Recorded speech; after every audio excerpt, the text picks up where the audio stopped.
ജപം.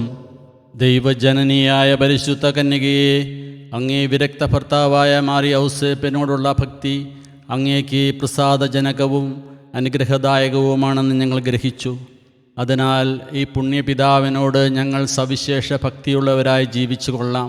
നാഥേ, അങ്ങയെയും ദിവ്യകുമാരനെയും മാറി ഔസേപ്പിനെയും കൂടുതൽ അറിയുവാനും സ്നേഹിക്കുവാനും നിങ്ങളുടെ വിശ്വസ്തദാസർക്ക് അനുയോജ്യമായ ജീവിതം നയിക്കുവാനും ആവശ്യമായ അനുഗ്രഹം നൽകണമേ. മാറി ഔസേപ്പേ, അങ്ങ് പരിശുദ്ധ കന്യകയെ സ്നേഹിക്കുകയും സേവനമർപ്പിക്കുകയും ചെയ്യുന്നത് പോലെ ഞങ്ങളും ദൈവമാതാവിനെ സ്നേഹിക്കുവാനും അവളുടെ സേവനത്തിന് ഞങ്ങളെ തന്നെ പ്രതിഷ്ഠിക്കുവാനും വേണ്ട അനുഗ്രഹം നൽകണമേ. സുകൃതജപം. കന്യകാമറിയത്തിൻ്റെ വിശ്വസ്ത ഭർത്താവേ, ഞങ്ങളിൽ പരസ്പരം വിശ്വാസം വർദ്ധിപ്പിക്കണമേ.